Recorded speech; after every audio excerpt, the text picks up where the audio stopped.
I am Susan Baker. I'm the Director of Mathematics here in Fulton County. This is my 20th year in Fulton. So I have been in this district for my entire teaching career. I started teaching in 1998 at Chattahoochee High School, and then I opened Northview in 2002. I was the department chair there my last 7 years before becoming the STEM program specialist for the Northwest Learning Community. And then 2 years ago, I became the Director of Mathematics.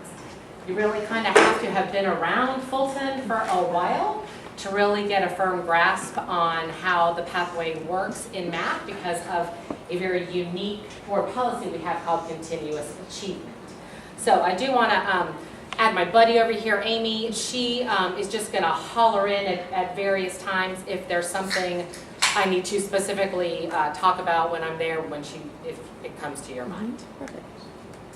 Okay, so I know it's kind of set where I'm supposed to talk for 30 minutes and then there's a 30-minute question and answer, but I kind of like a little give and take. So if you feel you have a question that's pertinent at the time that everybody could benefit from, please feel free to ask your questions.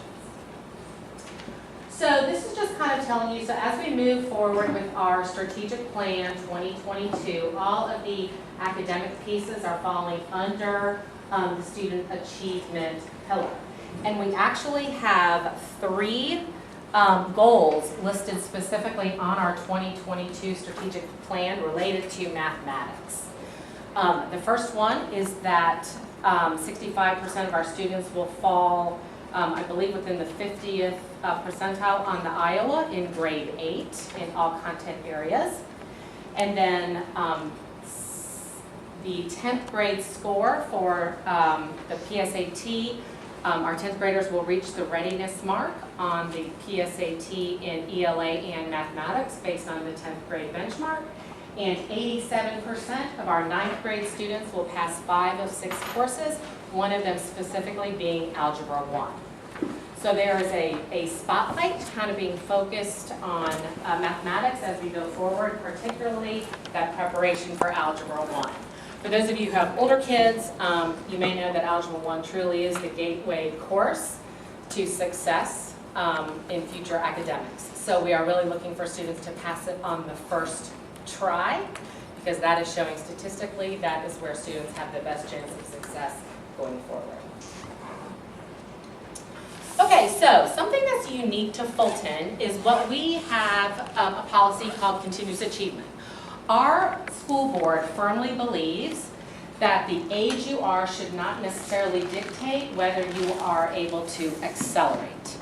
So the state model for acceleration in mathematics begins in the 6th grade. So the state has all students where they say would take K-5 mathematics.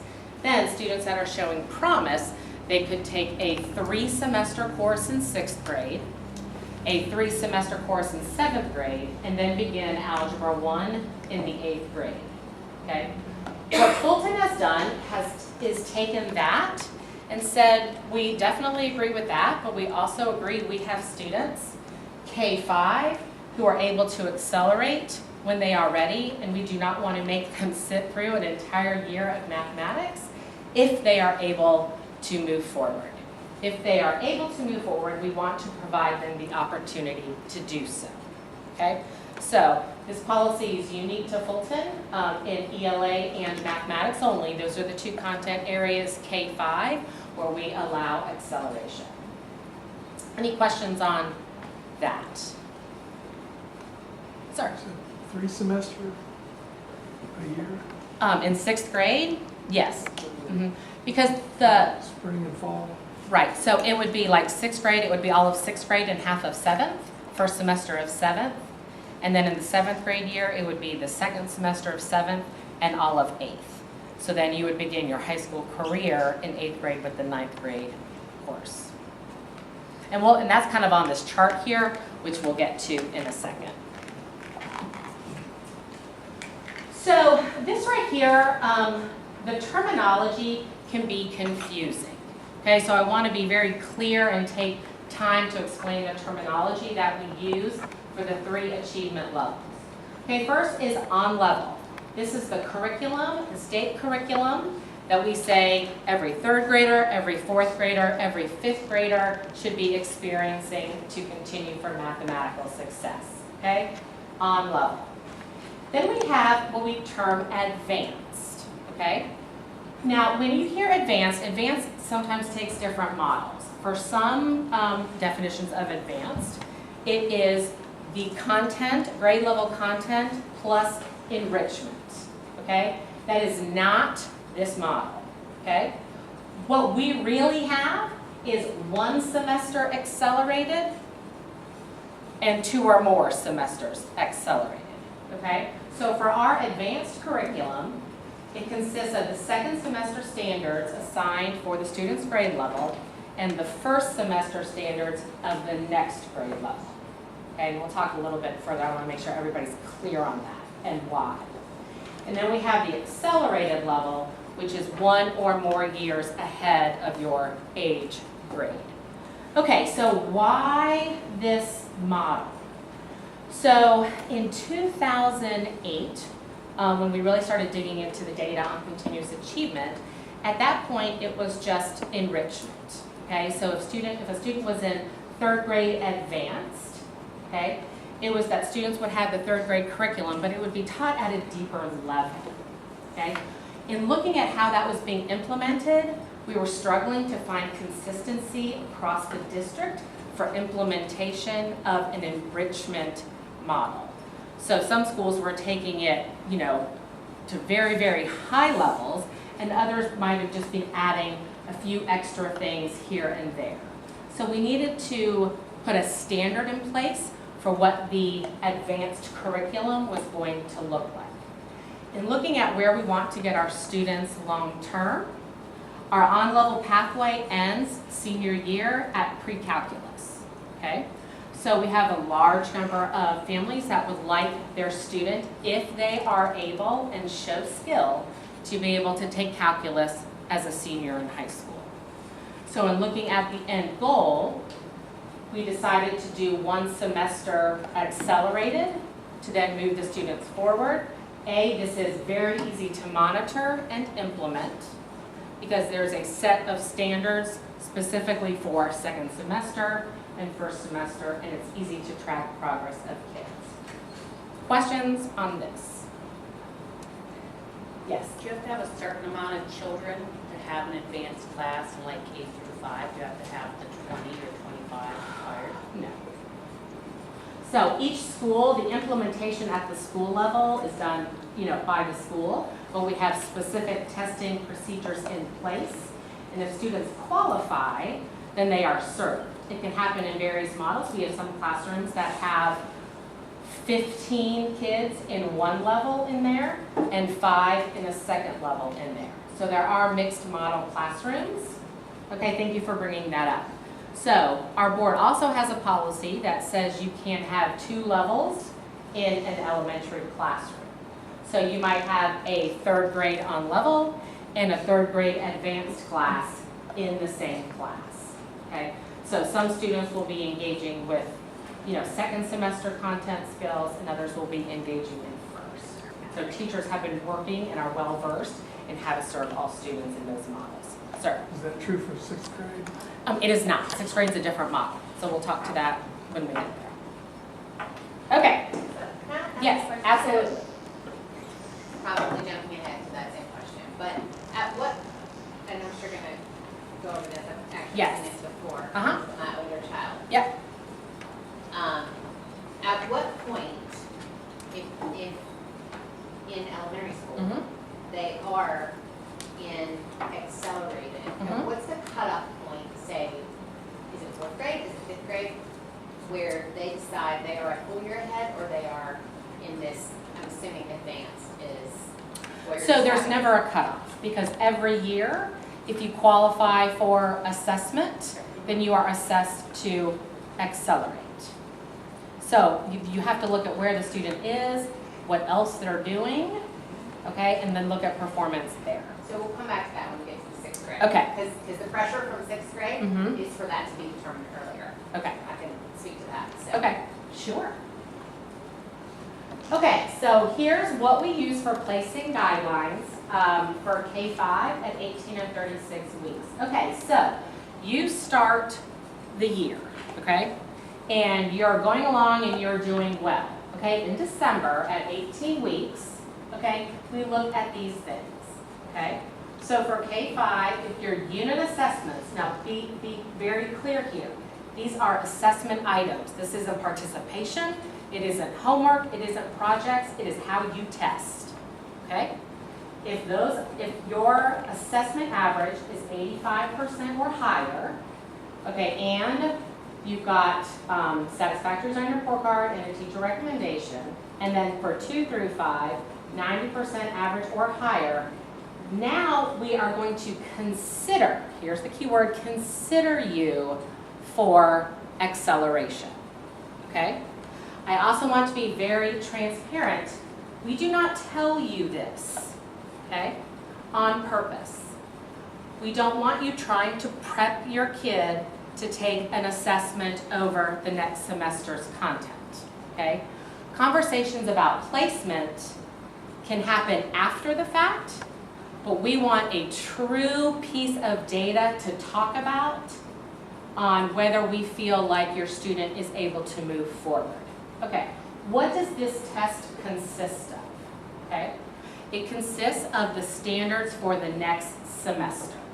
Okay, so if I'm a 3rd grader on level and I'm doing really well, okay, I might qualify to be tested for acceleration. Okay, then I will take an assessment. Based on that, probably nothing will happen if you're looking at how things have played out over the years. But what if I show a high aptitude of already knowing that 2nd semester content that I'm about to have to now sit through for 18 weeks? Okay, that's where this is coming from. So maybe we should go ahead and challenge this student if they need to be challenged. Okay, so here's kind of how this goes.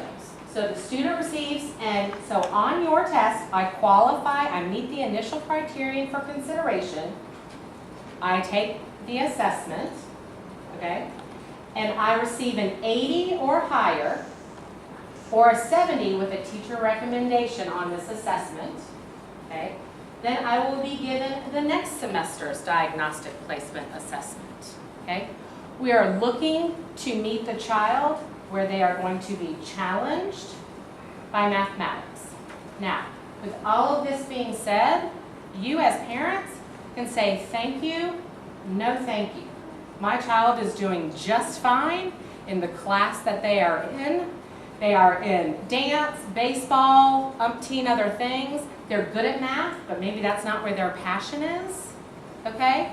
So we are happy with where our placement is, and we would like to continue right where that is. Okay?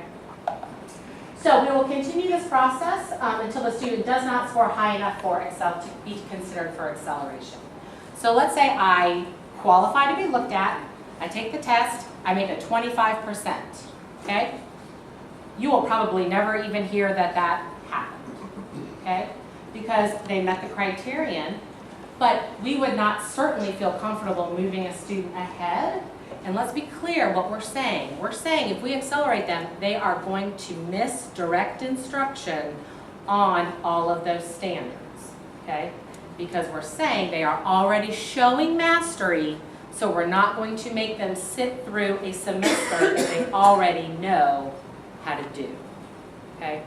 So that's where sometimes parents are like, well, but they got a 55, they got a 60. But then you're talking about, removing direct instruction for the remainder of those standards that the students did not show mastery. So that's where the conversations have to come in. Okay, thoughts on this? So, Yes. so does the district have something in place for the students who don't qualify for an advanced based on their diagnostic placement assessment because they don't have prior knowledge? But once presented with knowledge, they answer it so quickly Right. that they're bored in their class. Right. Is that So, individual? yes. So, That's a very good question, and it's actually something we are building out further now, something called our Standards Mastery Framework. So she brings a good point. So this is, a diagnostic placement assessment is prior knowledge. It is not necessarily how quick I learn, okay? So if that is something that we are looking at, then in our classroom, we certainly have enrichment activities where students who do learn quickly, okay, we are then taking them to farther, deeper levels in the standards they are engaging in to still challenge them. We're just not necessarily moving them to skip standards. But that's more at the school level, It that's is, not correct. district level. Correct, the school level. Okay, so I just put some scenarios here just to make sure everybody understands what is happening here. So first, Claire is a 4th grade student. She's in on-level math. At the end of her first semester, she has a 95 unit assessment average and a 98 average in the class, okay? She qualifies for acceleration, okay? So she's given the second semester 4th grade test, and she scores an 85. Okay, since she scored above an 80, we now give her the 5th grade semester 1 test. She scores a 23. Okay? So now, the teacher or the CST calls the parent, shares the assessment results, and says, hey, do we want to consider moving her to take 5th grade semester 1, or do we want to leave her where she is because we feel like that would be the best scenario for Claire? Okay. Okay, Trevor is in 4th grade on-level math. End of first semester, he has an 82 unit assessment average and an 88 in the class. Trevor is doing great. Trevor is appropriately placed. Trevor continues on in his math path. Okay. I think something that has happened is I think all parents think that everybody takes this assessment every 18 weeks. And it's only if we meet that initial screening criterion that we take the assessment. Okay, so here's where we are, and this is the handout that you have in front of you. And there's actually, since this originally came out, we have added college readiness mathematics to our course offerings, and we've also added on-level calculus. Okay, that's reflected appropriately on the sheets you have in front of you. So, middle school. Let's talk about middle school here because this is the good lead-in to that. Okay, so let's say I'm on level, right? I'm cruising along. I start 6th grade and 6th grade math. Okay. What if I'm that student who's the 1 semester accelerated? Okay, so in 5th grade, I'm taking 5.2, 6.1. I'm now going into 6th grade, okay? So I have a couple of options, okay? I can say, you know, I think that was a great experience. I wasn't super strong on the 6.1. I'm just gonna go back and take 6th grade math and go take the on-level curriculum, okay? I have an option in the summer before I begin middle school to take 6.2 through Fulton Virtual School, okay? That will be at the cost of the family, $225 for a semester. But I could go ahead and get 6.2 out of the way and then start 6th grade in 7th grade math and then just continue year for year as I go through. Okay, but Fulton has to have an option for students to just continue a pathway that we have created without any additional time or hardship for families, okay? So 5 years ago, when we started looking at this, we met with a group of principals, middle school principals, elementary school principals, program specialists, and directors to talk about what would be the best flow for the students to make this transition, and it's these kids here. Okay, so what we decided on was this Math 6th Advanced course, okay? Math 6th Advanced is a 3-semester course following the state model of acceleration where they would take 6.2, so the second half of the 6th grade, and all of 7th grade in that 1 year to then get them their full year accelerated so they could continue on and take calculus in high school. Okay? Now, this has had growing pains, okay? The first roll-in for this, I believe, was 3 years ago, because we started before it rolled into middle school. It is getting better and better every year. So we met, I actually led the standards arrangement group. We met with 6th and 7th grade teachers throughout the entire district and mapped that curriculum so it did not appear to be 3 semesters. So we basically stacked the 6th and the 7th grade where it made sense to stack them. So when one was a prerequisite, when the 6.2 was a prerequisite for a 7th grade standard, we presented them together in a nice flow. What has happened finally over the past couple of years is the kids are realizing it's not necessarily the content is that difficult, it's a lot of content. It's the pace, and that's what gets kids in these high school accelerated courses as well. The pace is pretty intense, okay? It's a new concept every day. It's not necessarily time to review and practice. Okay, so remember the whole goal of advancing is to accelerate 1 year, okay? The goal for students who are able, I want to keep saying that again because I was a former high school teacher. Pre-calculus is where everybody hits the wall, okay? The kids that are ready, that are kind of pushed, that's where they hit the wall. And guess what? They don't take calculus anyway because they do so poorly in pre-cal because their skills aren't strong enough that they don't end up making it to calculus at the end of the day anyway. So it's very important to say, I know I want this for my student, but is my student really at the math level where they need to be successful at this pace? Yes? You may be addressing this soon, but what if your child, through whatever circumstance, happened to get on that acceleration train, and you know they're not the kid who needs to be taking multivariable calculus in 12th grade? Right. Is there a certain point where, you know, now they're in 8th grade or 7th grade doing 8th grade math, what point is there a good jumping off point in high school, you know, in any particular year to say, now this is the year, we're going to keep on this train until this time, at which point we'll step it back? Right. So to me, the train stops when I'm earning a Carnegie unit, okay? So that now, and we'll talk about high school courses taken in middle school in a second. But when I hit 9th grade, that course counts. That course counts on my transcript, toward my GPA, towards everything, okay? If you take a high school course in middle school, okay, you can deny the credit.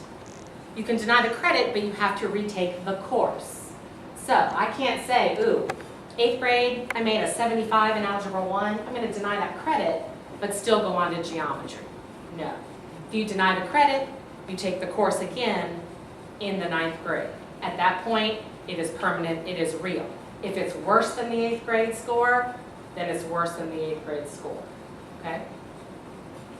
So that's something to think about too. I like that conversation. This is a good conversation because there's a lot of people who think, so what if I'm in 7th grade and I'm taking 8th grade math and it went poorly? Well, I just have to keep going. No. You can get off anywhere, middle school or down, okay? Once you start earning Carnegie units, you can't retake a course. So, 7th grader taking 8th grade math, it didn't go well. 8th grade math, in 8th grade, take 8th grade math again. You can do that. Okay? Yes? If you take Algebra 1 in 8th grade, does it go in your high school transcript? You have, at the end of your 8th grade year, you choose to accept or deny the credit. If you accept it, it goes on to your high school transcript. And you go with the grade that you earned in 8th grade. Yes. Because then you will never, you wouldn't take the course again. You would then go into geometry in the 9th grade. So it wouldn't just be the credit transcript, it would also be the grade. Okay. And how would that be affected by the honors points that are given in high school? So if you take any course taken 1 or more years ahead of the on-level course, you earn 7 honors points. Now, that contributes to your high school GPA. Every university I know now strips the honors points when they recalculate your GPA for acceptance. So I'm not sure that is something I would hang my hat on. So why do we give them a college to go through? Because we feel like if you are able to engage in this content ahead of what we consider an acceptable or the regular time as everybody else, then you should be rewarded for it. But if you're rewarded for it and then the college takes it away, where's the reward? So we have our policies, but then the colleges can still do what they want. There are some that don't strip honors points. Really? Yes. So, that would be something you would follow up with the colleges that you are interested or your students are interested in attending. I just want to be clear, if you take Algebra 1 in 8th grade Yes. on an honors level, Mhm. then the grade goes on your transcript plus 7. Yes. But it won't show up in 8th grade. Let's be clear. So at the end of my 8th grade, I will have Algebra 1 80. When I go to high school and you see my first transcript, you'll see Algebra 1 87 on the first official transcript, okay? We don't award high school credit in middle school. I see. It will only show after the official rollover has happened and the data clerk has assigned the course. Yeah, yes. Just to continue that question that you Yes. had. So you can decide to get off the train in 11th grade, because if they take the 9th grade class in 8th grade, you have 9th. So you could do that, right, and not take a math class in 12th. Correct, yes. So graduation requirements are 4 units of mathematics, right? If I do Algebra 1 in 8th, Geometry in 9th, Algebra 2 in 10th, and Pre-Com in 11th, I do not have to take a math my senior year to graduate. It could affect college admissions depending on what the college is looking for. That's all just going to depend on majors your child is interested in and all of that. But correct, 4 units anywhere you earn them. Would you speak to the students that are struggling to stay on level? Yes. Okay, so students that are struggling to stay on level, we have many supports built in at the school level. So district is setting the policies, and then every school you would have to speak to your specific school for what supports they have in place. In elementary school, we have a program called EIP, Early Intervention Program, for students that are struggling in mathematics. They work with them there. In middle school, there's additional connections classes that are offered to support students that are struggling in math. Separate classes? Correct. So you would go to your regular, 7th grade math class, and then you would also go to a connections, like a support mathematics class at another point in the day to support mathematics there as well. Yes. Question back on Yes. the blue Yes. 6th grade. Yes. Is that course taught alongside others who are in the green? No. This will be us. Only the kids in this class will be 6th advanced students. Okay. I'm going to give you my personal opinion. My personal opinion, this is not Fulton County, is that if my child is capable of accelerating, okay, blue is my goal, okay? I'm not trying to be craziness here because let me tell you, we have, so for the multivariable calculus for Georgia Tech, there were 750 some applicants this past year, 400 and some were accepted, and this is statewide, okay? So each high school has one section, 20 some kids. There are kids that made a 5 on the BC exam that are dropping the class, okay? So this is, I don't want people to think this is normal. This is not normal, okay? This is for the super high flyers that we know early on. 3rd, 4th, 5th grade, they're already 2 and 3 years accelerated in math, okay? We know they're gonna end up here. I like this because, and I will tell you why, and I only like it if I'm able to accelerate here, okay? The yellow track is for, I like the yellow track, and this is a state track, because the state is giving you an option. What about the kid that's never accelerated K-8? Okay, I'm just cruising along. Now, Fulton has what we call Math 7th Advanced and Math 8 Advanced. Remember, Math 6th Advanced, special course, only for the 3-semester roll-ins, okay? So, these 2 courses, just when you feel like you have it figured out, we switch models on, okay? Because these aren't accelerated courses. This is just 7th grade, okay, plus 5 8th grade standards that we expose them to. And then 8th advanced is 8th grade plus 7 9th grade standards. So you are not earning any high school credit or anything additional for 7th advanced or 8th advanced, okay? 7th advanced and Math 7 is still just 7th grade math. You're just getting some exposure here to additional content, okay? Same for here. So at the end of the day, we have a big group of kids, okay, who have just done really well. And they want to give a shot to getting to calculus as a senior, okay? That's where the yellow pathway comes in, okay? This is another shot of accelerating if I haven't already made up a year somewhere else, okay? So then in 9th grade, I do all of Algebra 1 and half of geometry. In 10th grade, I do the other half of geometry and all of Algebra 2. Then you see I'm exactly in the same place as if I would have made up a year earlier. Does that make sense? Okay? This is an interesting class, okay? We have a lot of late bloomers, you guys, or kids that earlier, it's not that they couldn't do it, their work ethic wasn't there for whatever the reason. And then they hit 9th grade and they're like, I need to get my act together. And guess what? They do, okay? So those kids actually are very successful in here. But the pace of this course is intense. I want to be very honest, okay? This second course here, it has 10 units, okay?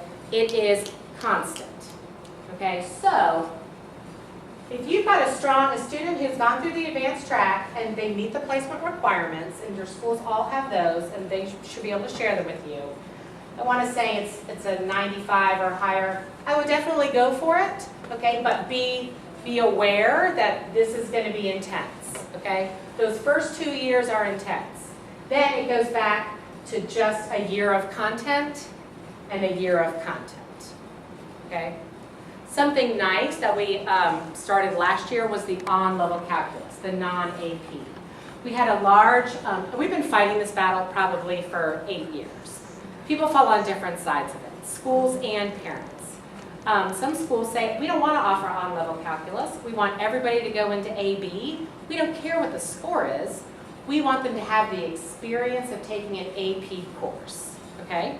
And then we have other trains of thought that say the work ethic might not be at that level. We don't want to stress everybody out, student and teacher, and we just want to offer them an exposure to calculus, the one that is not coming with an expectation of an AP test at the end, okay? You will have to check, not every high school offers on-level calculus. You'll have to check with the feeder. Is everybody here Centennial? Yeah? Okay.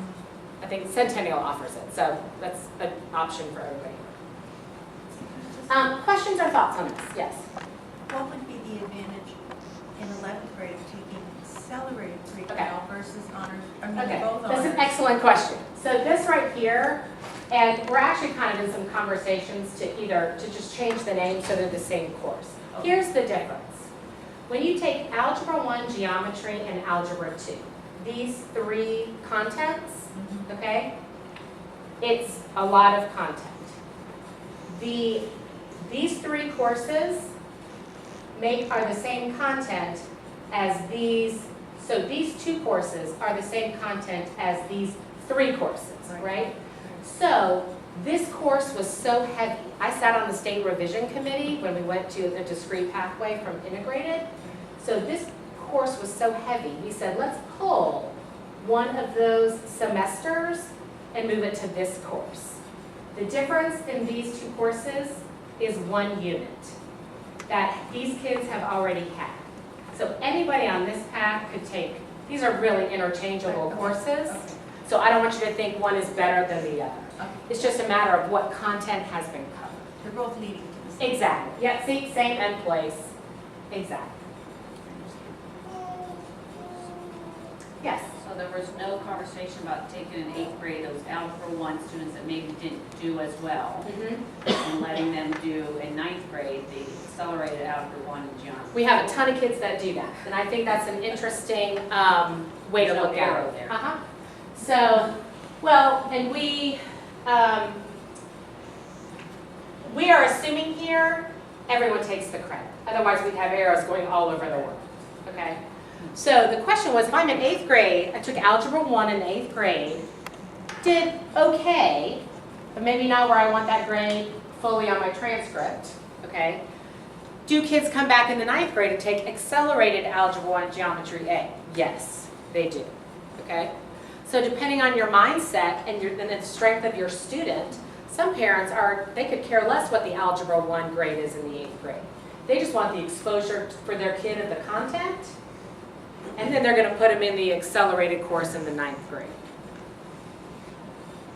This is a lot. Parents or teachers? Parents or teachers put them in there? Well, they would deny the credit. They would not take the credit, and then they would enroll in the accelerated course. But if you took the accelerated in 9, you need to take it in 10. Yes. So here, you guys, a question on getting off the train, okay? Accelerated Algebra 1 Geometry A. I take it as a 9th grader, okay? I pass, but I see this is going to become too much. You can get off the train there and just take regular geometry in the 10th grade. But if you're going to get off, it's best to get off after that 9th grade year. About 3 years. No, because we're not there yet. Yep. I will tell you, the kids, the advanced kids, this path, I think this is challenging for a couple of reasons. It's challenging too because these kids are brand new to middle school and they're trying to get used to that whole, it's a whole different level of responsibility, of follow through, and then you're putting, a significant amount of extra content on that. Some of our kids are able to handle it fine, others are struggling. So I think if you have a kid that you're like, it's really not the content, but it's the pace, then I think the summer school is a place to consider going ahead and just making up that semester, and then I can just take a year and a year and a year, and I go about my business. Yes? So what I'm seeing is you have to determine before 8th grade if what their college goals may be and what those requirements may be. If they require calculus, they have to make a decision before they go to 9th grade. When you go to 9th grade, your track you're on is what you're on. So, yes, except there are summer school. Every year there's summer school opportunities. So you can't accelerate in the summer. My caveat to that is if I take Algebra 1 in the 9th grade, and I'm taking a geometry, which is an EOC course. So that final exam counts for 20% of my grade going on my final transcript, and I take it in, 13 weeks, or however long summer school is. That might not even be that long. That's intense, okay? So my recommendation is if you are thinking of accelerating in summer school, do it after geometry, okay?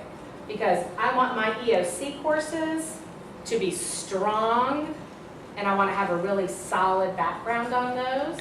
And a lot of the Algebra 2 is building on work from Algebra 1 as far as the functions, as you're just extending your knowledge of the families of functions and moving forward. Then I would suggest taking this one in summer school to advance to then come down to this track. And then if you think that calculus may be a necessity for whatever they're thinking in their head, and their little 12-year-old brains may be necessary. We always talk about elementary being the safe place to make mistakes, we're not going to fail. Middle school also, if we went into the math advanced, it wasn't going so well, you could jump off and say, we're just going to stick where we are. Absolutely. It's a safe place to make that, try that. Because that grade's not going on your transcript if you made a failure. Yep. And acceleration in summer school for middle can happen as well. So if I take 6th grade and it's just regular 6th grade, and my kid says, hey, I'm kind of interested in some STEM majors, I think I might want to do this, you can take 7th grade in summer school. If it goes well, cruise on to 8th. If it doesn't, still take 7th grade math in 7th grade, okay? So I really want to, encourage you, if you're going to explore, do it before, when it's on that 9th grade. What is the statistics on, I guess, what is the calculus, how often is it needed? Like, in a college, and what percentage of your kids need that to move on to their next phase to college? You know, I think that's hard. It's hard to say because there is a college out there for everyone. I think 96% of students accepted to UGA last year took calculus as in-house.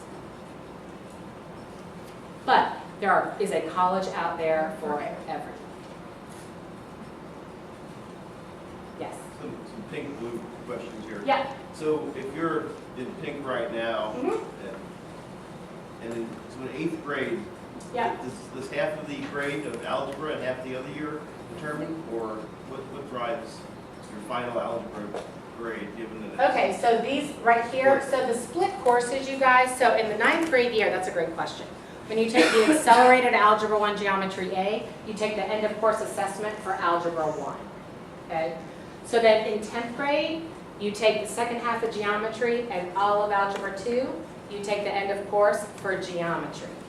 So that second year, we have a lot of schools, and this is a decision made at the school level, who take the end of course in December, because after that, first they want to go ahead and get the content tested for those kids while it's still fresh.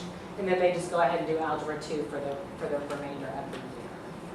So they take one EOC, 9th grade EOC, regardless, is the Algebra 1, and then the accelerated takes the geometry EOC in the following. But at a middle school, you wouldn't be able to do that, or would you? Oh, yeah. You Mhm. would take it then, okay. So we have a lot, I mean, we have lots of kids taking, you know, and y'all, while this is by grade here, please realize that this really means nothing. It's just the path you're on. I have a 5th grader that just finished accelerated pre-calculus this year, so he's really down the path. But if I'm an 8th grader taking the accelerated Algebra 1 Geometry 8 course, we have a lot of 8th graders taking that course. They take the end of course test for Algebra 1, just like everybody else taking that course. So the year you take the course doesn't matter what test you take, everybody still takes the same test. It just matters whether you have to accept the credit or whether you have an option to. So if you're, let's say, we stay pink until through 8th grade, but Georgia Tech is not on the Right. career path, right? Right. Like, that's really, we don't need to be there. Right. Landing 9th grade in regular geometry, you Mhm. kind of, it would be a cake of the class, right? Yeah, I wouldn't suggest that. So, No. so where do you go? So I would do, like, I would stay the accelerated geometry B Algebra 2, I would do pre-cal, I would do AP Cal, and then I would do AP Statistics as the 12th grade course. I wouldn't double up. AP Statistics is an elective. We have a lot of students that just use that as a 5th year of math standalone because Georgia Tech is not what they want to do. Or you don't take a class in 12th. Or you don't take a class. We have a lot of kids who are super science. You know, I always lose all of my GHP kids to science because science is where you actually get to do math, you know, and I'm like, but we have a lot of kids who take, you know, an extra AP Science, an AP Physics B, or an AP Chem instead of a 5th math. We're just in this exact spot where my 8th grader is moving to the 9th grade curriculum. And her decision was based on moving up her schedule sooner to take more art classes. Yeah, It has nothing to do with right, Georgia Tech. right. So 12th grade, she won't take a math. Because she wants to do more. That's her current. Yeah.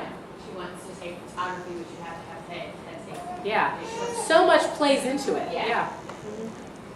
But back to the 6th grade. Yes, yes. The feedback was in her 6th grade year, taking 7th grade math, they were Okay. not ready, fully advanced, a Okay. full year ahead. And so I don't think they had, I mean, she was a full year advanced, but the feedback was, wow, we've had a lot of catching up to do.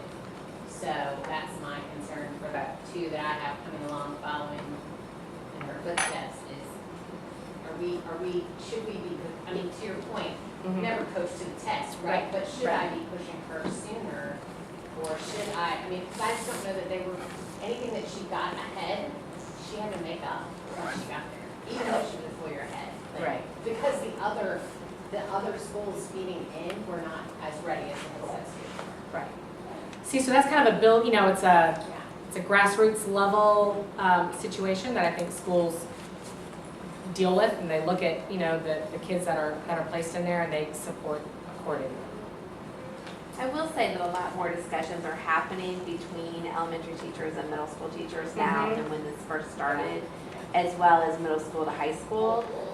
Just that vertical piece that hadn't been happening. You I can know tell they just were last surprised by Friday, it. just last Friday, a bunch of Centennial cluster teachers all got together, so middle school and high school. So I think, you know, it's improving for Yeah. sure. Well, and what, something that came, I don't want to say came to light, but a concern was that kids in 5th grade taking the 5-2-6-1, okay? So, you know, they're supposed to be taking the 6th grade math all right now, but guess what? They take their milestones end of grade on the 5th grade content. So I think some of the issue was that the 6th grade content that should have been instructed might not have all been covered because they might have been going back to review for 5th grade. So we added a piece in the spring for students here, and we added the 6.1 diagnostic test.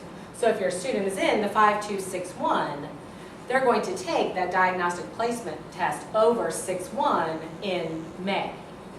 So we can have a nice gauge on, okay, they knew 85% of that 6th grade content, they should be fine going forward. Versus they knew 22%, you know, is this a class issue? Is this a student issue? Where are we? And throw in one more wrinkle in it, sorry, what do you do with tag?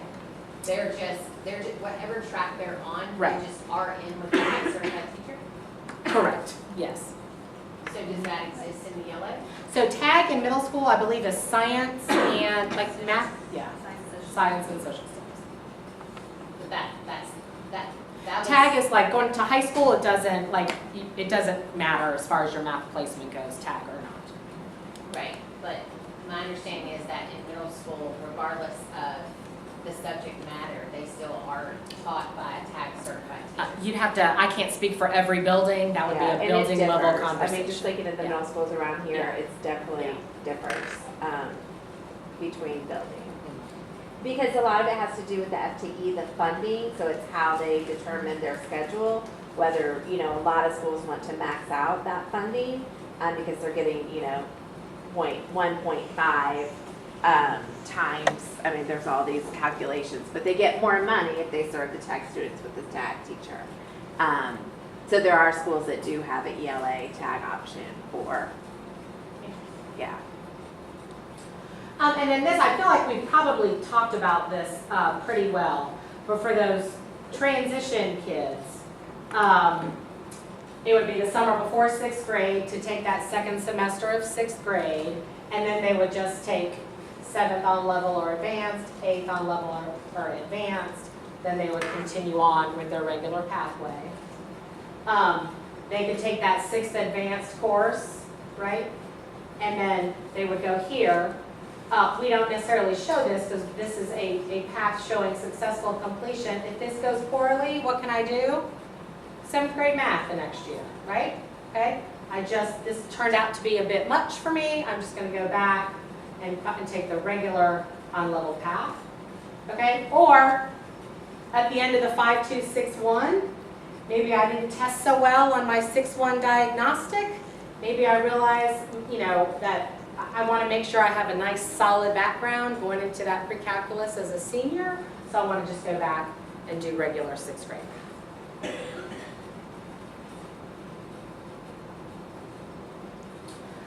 This is just a picture of the 6th advanced curriculum map. This is all on the website as well. But just so you can see how we've built in the standards and how they kind of stagger here. So you can see there's 6th grade standards and then mixed in with 7th. Here, these flow nicely from each other, so we have built them in together. So it's not necessarily a 3-semester course. It is a cohesive course that was put together to make sense for flow of standards.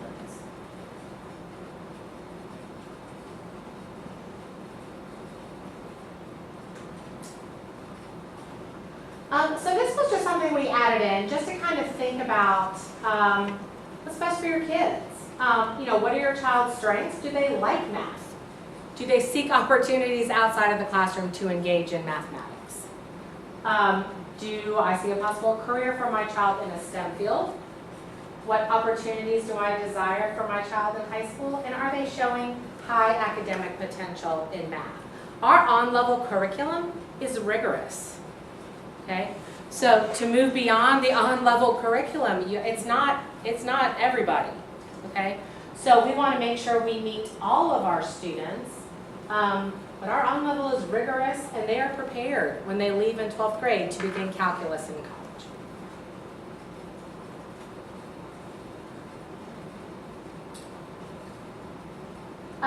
And then I already talked about this, but I just, I want everybody to know, because you will have, some counselors and schools in the scheduling, they'll just go ahead out of 8th grade and they'll put your kids in the accelerated path.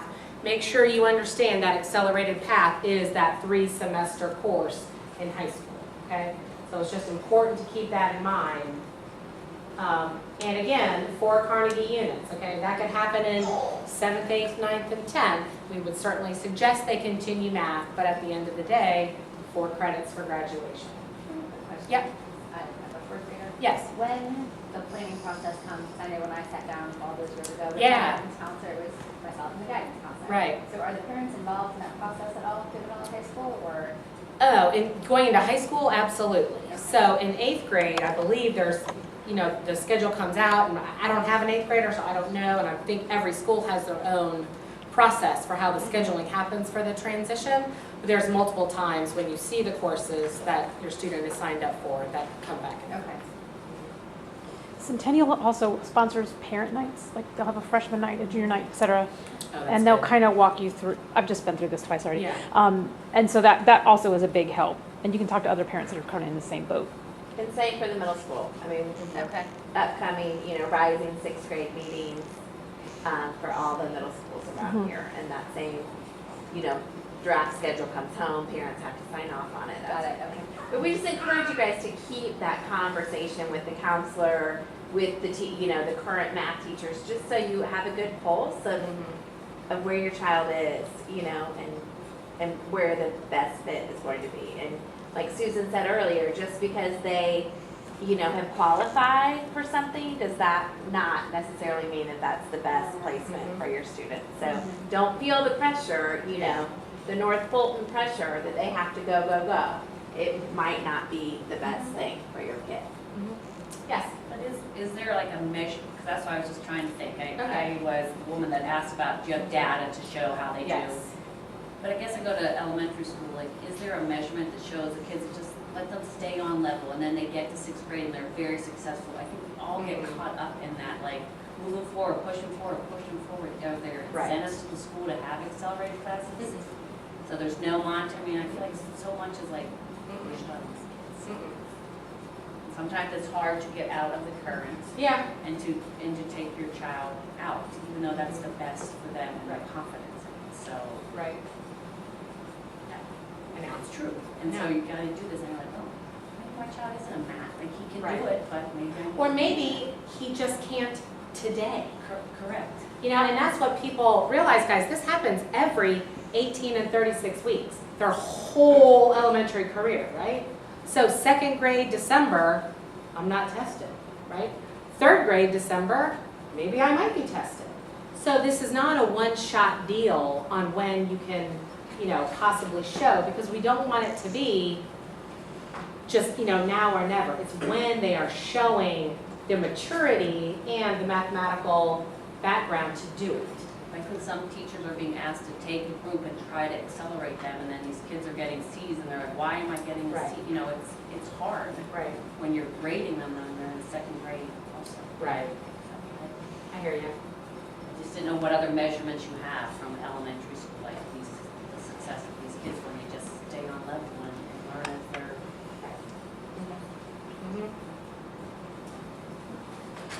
Okay, that's the end of my presentation, and these are just some resources that we have to support your students.